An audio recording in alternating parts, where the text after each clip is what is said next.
The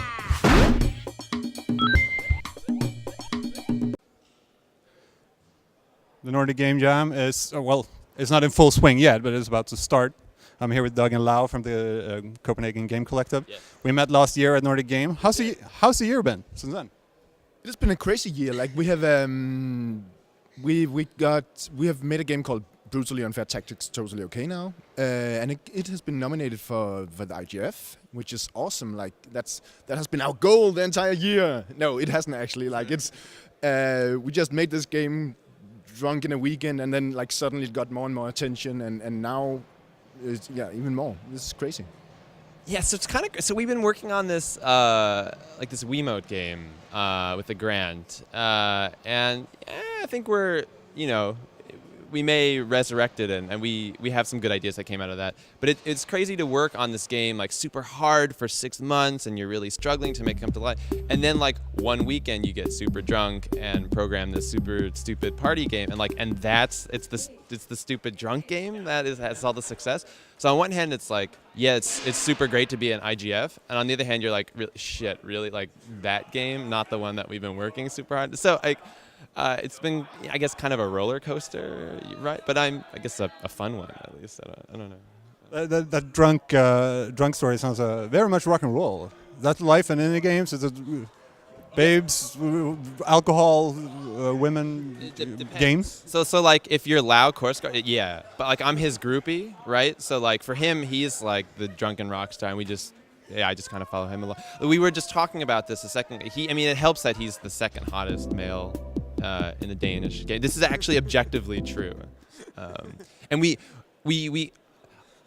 So I want to help Lau. What are you trying to say? Well, like my point is, I want to help Lau like maim the first guy, right? Because if we disfigure his face enough, then he'll be in first place. But there's a problem, right? Because like scars are really sexy. So if he only does like a little bit of scarring, then he's like making it even harder for himself. But are you trying to sell Lau here? Are you trying to I don't know, attract the female viewers to him, or because you're doing a pretty lousy job? Oh man, really? Okay, I'm sorry. The thing is, we know there's so many females gamers out there that just needs like idols, needs somebody to like look up to. Wait, let's not be. We're being a little heteronormative, right? Yes. I mean, there's also lots of gay gamers out there who might be interested in you. True. So, True. Okay. And I'm a sucker for everybody. Right. So, No discrimination here. No, not at all. Anybody want Lau? I think I have his email somewhere. Just mail me. But no, I mean, we'll set you up. I've been roping that back into the collective, right? I mean, okay, how are you gonna make this sensation? Well, I did this just whole drunken silliness. I mean, I guess we try not to take ourselves too seriously, and maybe that's, I hope, where these games, like, it's no surprise that the games we like to make are these fucked up party games, right? Because that's what we're doing. I mean, we're whatever, these stupid drunks in Copenhagen, and like that's what we live. So right, like those games come from a particularly silly social situation or whatever. So.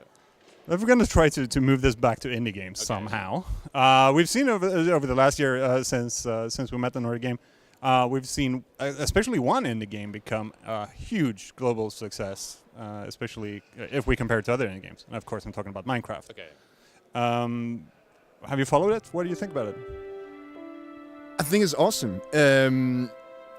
What do I think about it? The thing is, like, it's. I think it's a part of a general trend. Like, I don't like this kind of border between indie games and non-indie games is softening up, and I think everybody's open to new, interesting games, and that's really interesting. Like mainstream medias and mainstream gamers pay really a lot of attention to this kind of experimental new games that comes out from indie game developers, and that's really interesting. So that's why somehow the time is right now to have this kind of big commercial breakthroughs for small crazy games. Do you think that was Minecraft in the right place at the right time, or do you think that the game has something to teach other indie developers? Well, I think Minecraft is brilliant, and part of the reason I think it's been so successful is like this whole power to the player thing. I mean, being able to express your creativity and the social sharing that goes along with that, right? So all these YouTube videos and screenshots and that type of, and right, it seems like it's been a game that's, rather than they made a product and then they released it, it's been a game that's developed along with the community over time. So probably people feel more invested in it because they've like been a part of that development process. So maybe that also points to like different ways of thinking about development, not just like dudes in a studio work in this magical way and then suddenly you get good project, but rather like developing it alongside your fans and your consumers. So. I think we talked about something similar last year. Do you think that indie games bring some form of democratization of games, as you're talking about now, working together with your community, compared to AAA titles that are locked up for 3 years before they're released? Democratization is like a really loaded, strong word. I think maybe that's a little overstated, but certainly I think maybe indie gaming can bring, like, I would say, like, humanize game development a little. I guess isn't that a rather strong word as well? Really? Maybe. Okay, maybe you're right. I don't know. What do you?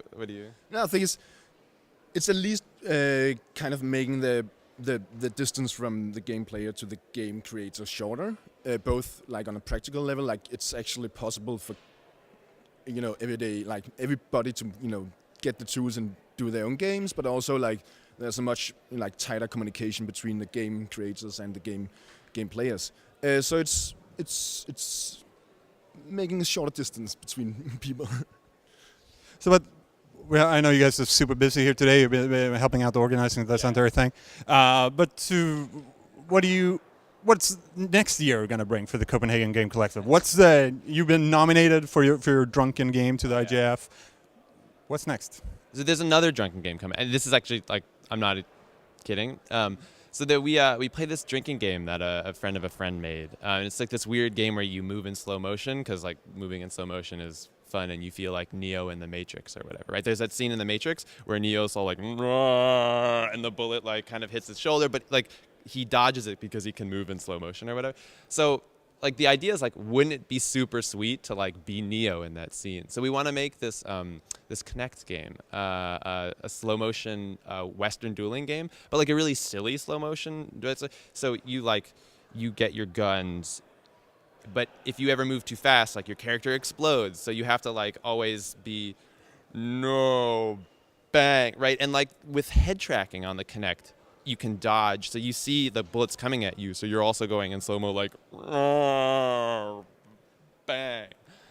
So we have a grant to work on this, and we're working on getting a Connect dev kit. But like we at least Lau and I are really into the whole kind of like physical gameplay stuff. So that's there's also Bernie and Nils that comes out with Where's My Heart pretty soon, actually, and that is kind of something completely different. Like this is a nice, tight, single-player platformer experience on PlayStation Portable. Like it's a minis game, and they come out like in 3-4 months with that game. So the thing is like there's half of our collective that actually has talent. So like Bernie and Nils are like amazing at what they do, and they're about to release this beautiful PSP game. It's going to be amazing, right? Like me and Lau are the kind of talentless fuck-ups. So we just make like stupid, simple, fun party games that are not necessarily like the most beautiful or pretty games, but just like stupid, simple fun. So that's our contingent, and that's hopefully what and now we have Nils. No, we heard Nils actually from hey. We're just talking about Where's My Heart. Here, bums up the frame. PSP minis soon. We're actually having a presentation now. How are you doing? Run to your presentation, then you just gotta hold you. This guy's supposed to moderate us, so. Yeah, we're gonna release Lau as well, and Doug. But when you have this drinking game slow motion prototype working, give us a call and we'll come and film you all night. Yes. Oh, no, okay, but only if you'll also play. Of course, luckily I'm the talentless fuck up at Game Reactor, so we'll make it work. We fit together very well. All right. Have a great Nordic Game, guys, and very nice talking to you as always. Cool.